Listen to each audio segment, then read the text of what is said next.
In this video, we'll talk about local extreme values and why that might be helpful in determining where the maximum values of functions are overall. So, to work towards a sort of analytic approach to figuring out how we can find these values, we need another set of definitions.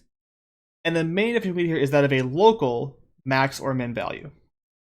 So we say that f of c is a local maximum value if there is some subset of my interval where this is the maximum value.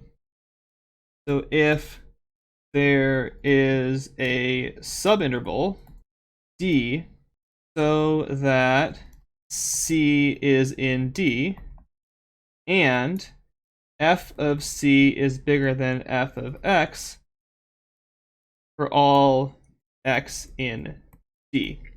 The main thing is I'm not requiring this to be the maximum value on the entire interval I, and some little piece of it that contains that point. That's all I'm trying to do. If I can restrict to some piece, some interval piece, and I get that this is the biggest on that little piece, then I have that this is the maximum value in the local sense, the local maximum value. We have the same definition here for minimum values. And again, together these make up local extreme values. So what does this look like? Well, if I have a graph of a function, something like this, and I take this point up top here. Now, that is not the absolute maximum value of my function, because there's points over here where the value is clearly bigger. However, if I restrict to a little bubble around this point, and only care about inside between those two brackets, now that point is the maximum value. That's what I mean by a local maximum value, because if I restrict to a little bubble, I get a point that is the actual maximum on that little bubble. Similarly, if we took a point down here, this point, if I restrict to a bubble, we can see is the local minimum value. To extend further, if you look at the point way at the top here, that's a local max, it's also the absolute max. It's the biggest overall, it's also the biggest if I restrict a little bit, I still get the biggest point in that set. Finally, if I take a point, say, here, that is neither a local max nor a local min. There's no bubble I can make, no way I can shrink my bubble to make it so that it is the biggest point or smallest point on that bubble. Any bubble I draw around this point is going to have points both bigger and smaller than that orange dot. Therefore, this is neither a local max nor a local min. And there's the picture for that. Now, why is this useful? Well, it's useful for two main reasons. First of all, it is a strictly bigger set of points than the absolute max and min. What that means is that if I find the set of all local extreme values, clearly somewhere in that list is the ones that are the absolute max and min. And then the other reason why it's useful is it's really easy to find these guys. The combination of those two steps means I like using these local extreme values to get me to absolute extreme values because it's easy to find them, and once I find them, I know that somewhere in this list are the ones I'm looking for. So, Theorem 2 ties this all together. This theorem says the following. If f of c is a local extreme value,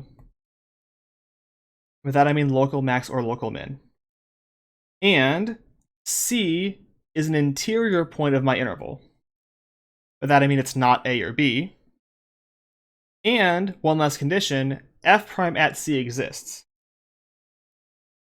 then what do we get? Then we know f prime at c must be 0.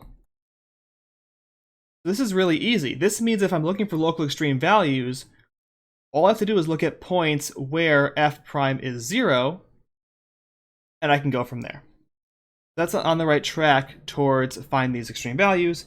We have one more definition tied all together.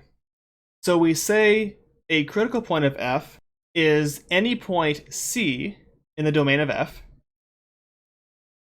where either f prime does not exist or f prime is 0. So what do we get? We get basically an idea for how we're going to proceed forward.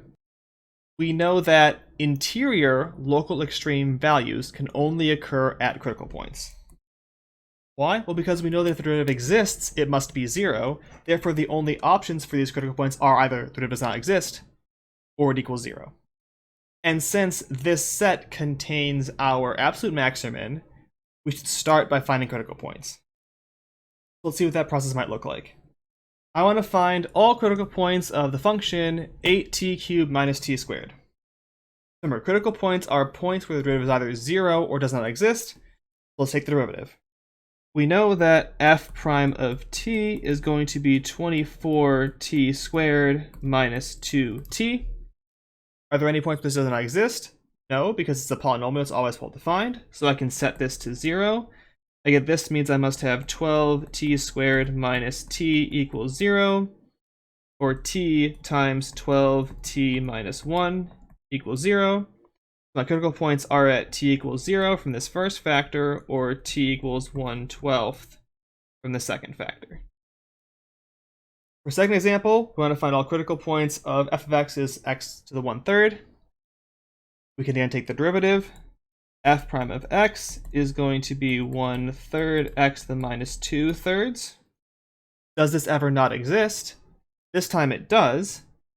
This does not exist at x equals 0. Right, this is an x to the 2/3 in the denominator, so that's a 1/0, which is undefined. But this function is also never 0.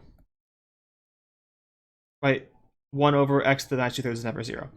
So the only critical point I get is at x equals 0. That's the idea of finding critical points. You basically want to take a derivative and figure out where that either does not exist or equals 0, and use that as your set of critical points to then go forward to solve these problems.